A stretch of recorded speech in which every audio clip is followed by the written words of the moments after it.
Hello, dear students. Welcome back to a new channel. First of all, students, happy Republic Day. Now, today we are going to discuss about the significance of India's Republic Day and its relevance. And then we will discuss a recent development highlighting the close partnership between India and Indonesia as well as ASEAN's importance for India. So grab your notebooks and let's get started. First thing first, why do we celebrate Republic Day? See, on 26th January 1950, India officially 26 January 1950 India ने क्या किया था India officially adopted its constitution, making it a sovereign, democratic, and republic. But why was this date chosen? See, to understand this, let's rewind to our freedom struggle. After gaining independence on 15th August 1947, India continued to follow the Government of India Act 1935. All right, as its legal framework. However, our leaders wanted a constitution that reflected India's aspirations and values. So basically, we want a fundamental law of land that actually contains India's aspirations and the values that we have as Indian.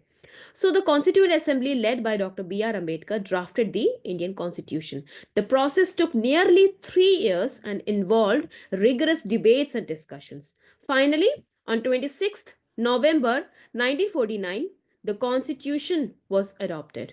But the Assembly chose the 26th January 1950 as the implementation date to honor the 1930 Declaration of Purna Swaraj. All right? Purna Swaraj. India's demand for complete independence. Did you know India's constitution is the longest written constitution in the world with 395 articles at the time of its adoption?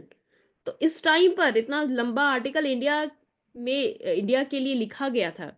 तो 26 date क्यों choose किया गया? क्योंकि 26 जनवरी 1930 में 26 जनवरी 1930 को declaration of पूर्ण स्वराज उस time पर कहा गया था कि हमें पूर्ण स्वराज चाहिए. पूर्ण स्वराज मतलब India's demand for complete independence.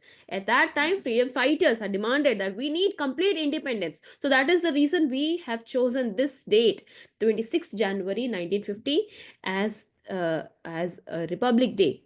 And what happens? Basically, Republic Day is a date when we have adopted our constitution. So since then, the Republic Day has been a day of pride and celebration. It's marked by grand parade in New Delhi showcasing India's cultural diversity, military might, and achievements. The event also honors brave soldiers and citizens with awards. Now, students, let's shift our focus to a recent story that ties beautifully with Republic Day. This year, students, Indonesian President Subianto was the chief guest for the celebrations. But why is this significant? Let me explain. India and Indonesia share deep historical ties rooted in trade, culture, and a shared colonial past. Did you know when Indonesia fought for independence from Dutch colonial rule after World War II, India was one of its strongest supporters. So our country sent financial and medical aid to Indonesia during their struggle. The Indonesian embassy in New Delhi even stands on land donated by India as a gesture of goodwill. So during President Subianto's visit, both countries emphasized peace and security in the ASEAN region. Now, ASEAN region क्या है? ASEAN stands for Association of Southeast Asian Nations, uh, associations, uh, uh, Association of Southeast Asian Nations. Okay, it's a regional organization with 10 members, including Indonesia. And Prime Minister Narendra Modi stressed that India and Indonesia are committed to upholding peace, freedom of navigation, and prosperity in Southeast Asia, which is a crucial region for global trade. Southeast Asia is a crucial region, is an important region.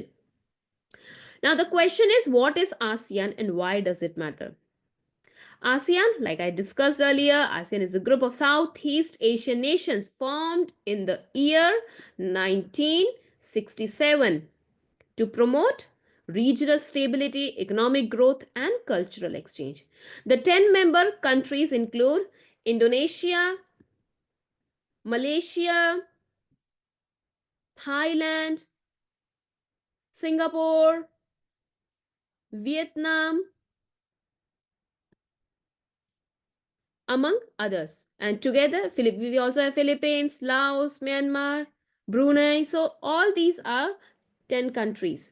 And ASEAN nations form a dynamic region with a growing economy and significant influence on global trade. Did you know that 90% of global trade, 90% bhai, 90% of global trade happens through maritime routes, and many of which pass through the Southeast Asian region. That is why ensuring peace and freedom of navigation in the China Sea South China Sea is vital for India as well as the whole world. And when we talk about India's relationship with ASEAN, India's relationship with ASEAN is part of its Act East policy. India's Act East. Act East policy. Okay so India का जो relationship है ASEAN countries के साथ वो उसके act east policy का बहुत बड़ा हिस्सा है so this policy basically aims to strengthen economic and strategic task with South East Asia and ASEAN is India's fourth largest trading partner. And India has been actively participating in ASEAN-led forums like the East Asia Summit. तो India भी जो ASEAN-led forums है जैसे east Asia summit हो गया उसमें actively participate कर रहा है क्योंकि इंडिया को पता है कि आसियान इंडिया के लिए बहुत ज़्यादा इंपॉर्टेंट है और इंडिया की एक्ट ईस्ट पॉलिसी का सबसे ज़्यादा इंपॉर्टेंट पार्ट है. Now let's break down the main points discussed during the recent India-Indonesia talks. Like what were the points that were discussed between the two leaders? First, सबसे important point जो सबसे ज़्यादा crucial है वो है freedom of navigation. Yes, freedom of navigation. Why? See, both countries stressed the need for a rule-based maritime order, and it has to be under international laws, and this is critical, this is important for keeping the trade routes open and secure. अब अगर trade routes open नहीं होंगे, secure नहीं होंगे, उससे क्या होगा? फिर पूरा global trade affect हो सकता है. Indonesia will also send a high level defense delegation to India, enhancing military ties between the two nations. दोनों नेशन के बीच मिलिट्री टाइज इंक्रीज करने के लिए डिफेंस डेलीगेशन भी इंडोनेशिया सेंड करेगा. And he also noted that his presence at the Republic day close bilateral ties between the two sides. So President Subantos emphasized the increasing the speed of bilateral projects by reducing red tape, and he also signaled that there need to be stronger economic collaboration between the two nations. And lastly, Indonesia as well as India share common goals. कौन से common goals? Promoting regional peace, security and prosperity. Okay, जो पूरे region की security, prosperity और regional peace है उसको promote करना है. Now students, अब हमने ये समझ लिया, आसियान के बारे में समझ लिया, इंडोनेशिया का इंडिया के साथ कैसे हिस्टोरिकल रिलेशंस है वो भी हमने समझ लिया. Question is, why should all this matter to you as a student? Well, Southeast Asia is a region with which India has rich cultural ties. Just think of the influence of Hinduism and Buddhism in countries like Indonesia and Thailand. On a more practical note, ASEAN countries offer vast opportunities for Indian students, including scholarships, cultural exchanges, and career prospects in emerging industries. Right? तो ये चीज़ें हैं और इसके लिए ही it is important.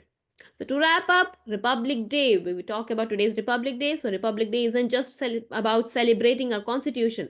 It's also a reminder of India's role on the global stage. And this year's celebration with Indonesia as the chief guest highlights our growing ties with ASEAN nations and their importance for regional peace and prosperity. Remember, the future of India and its neighbor depends on the decisions we make today. And that's why understanding these partnership is so crucial. Thanks for tuning in. If you enjoyed this podcast, share it with your friends and let us know your thoughts on India ties with ASEAN. Until next time, stay curious and keep learning. Bye bye, students.